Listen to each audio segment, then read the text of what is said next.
বাঁচতে চায় বিজেপি তাই। বৃহস্পতিবার এমনই স্লোগান তুলে রাজ্যের তৃণমূল সরকারের ব্যর্থতার নানান দিক তুলে ধরে সাংবাদিক সম্মেলন করলেন বিজেপির উত্তর মালদার সাংগঠনিক জেলা নেতৃত্ব।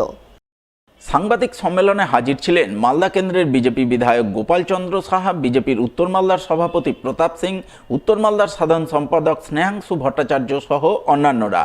এদিন তারা পুরাতন মালদার শাহপুর ছাতিয়ান মোড়ে বিজেপির উত্তর মালদার প্রধান কার্যালয়ে সাংবাদিক সম্মেলন করেন এবং সেখানে রাজ্যের তৃণমূল সরকারের বিভিন্ন ব্যর্থতার দিক তুলে ধরে আগামী 2026 সালের বিধানসভা নির্বাচনে রাজ্যে বিজেপিকে ক্ষমতায় আনার আহ্বান জানান। প্রায় 15 বছর পূর্ণ হতে চলছে তৃণমূল কংগ্রেসে। এই তৃণমূল কংগ্রেসের সরকারের যে ব্যর্থতা সর্বক্ষেত্রে, আর সেটা নিয়ে একটা চার্জশিট আকারে আমরা আর সাংবাদিক বন্ধুদের মাধ্যমে সমস্ত পশ্চিমবঙ্গবাসীকে আর আমরা জানাতে চাই। তার জন্যই আজকের এই সাংবাদিক বন্ধুদের দিয়ে আমাদের সম্মেলন। আমরা যদি দেখি, কম্পেয়ার করি, সব থেকে বিদেশি বিনিয়োগ বেশি হচ্ছে গুজরাটে এবং মহারাষ্ট্রে। উনি কেন এটা বলেন, কেন কম্পেয়ার করেন গুজরাটের সাথে, মহারাষ্ট্রের সঙ্গে? এই পরিস্থিতিতে তিন পরিসরে ক্রমাগত পতন যেটা হচ্ছে, শিল্পের সর্বনাশ তিনি করেছেন, বাংলায় অনেক সংকলন তিনি করেছেন, শিল্পের কোনো অগ্রগতি হয়নি, অর্থনৈতিক বিপর্যয় হয়েছে, শাসন ব্যবস্থার ব্যর্থতা আমরা লক্ষ্য করেছি।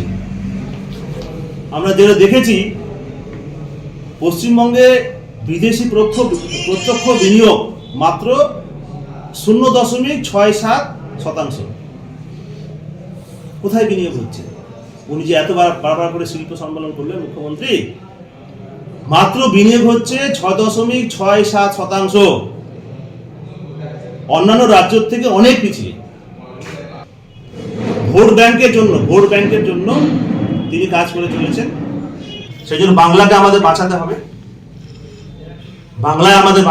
আপনাদের মাধ্যমে আমরা যে বার্তা দিতে চাই, বাংলায়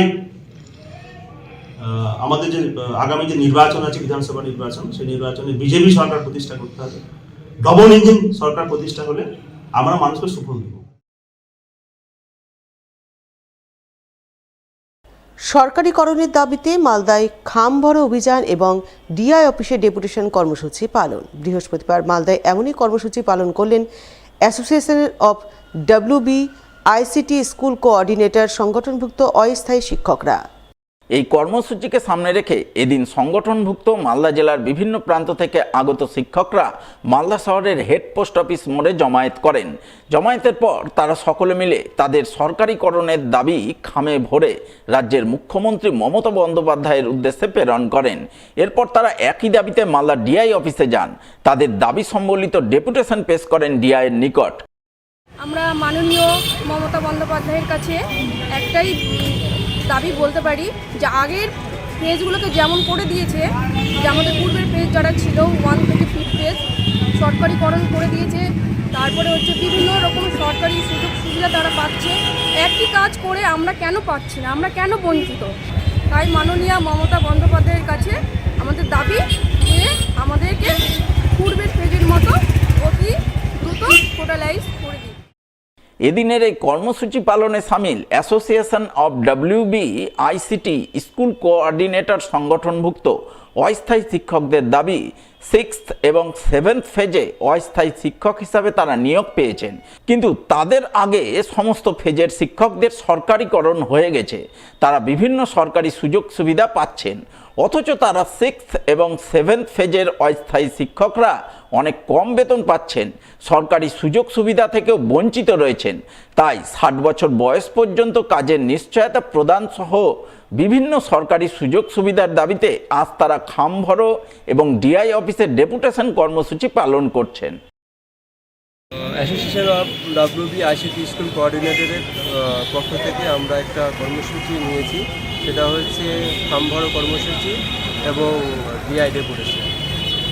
এই কারণটা হচ্ছে যে আমরা দীর্ঘদিন ধরে 2021 সাল থেকে মার্চ মাসের থেকে প্রায় আমরা আইসিটি স্কুল কোঅর্ডিনেটর হিসাবে প্রতিটি স্কুলে নিযুক্ত আছে সেটাকে, এবং কোম্পানির আন্ডারে আছে, সেটাকে আমাদের যেন মাননীয় দলতি মুখ্যমন্ত্রী যেন আমাদের কাজটাকে দ্রুত 60 বছরের নিশ্চয়তা করে দেন। তার জন্য আমাদের এই আজকের খাম ভরো কর্মসূচি ও ডেপুটেশন।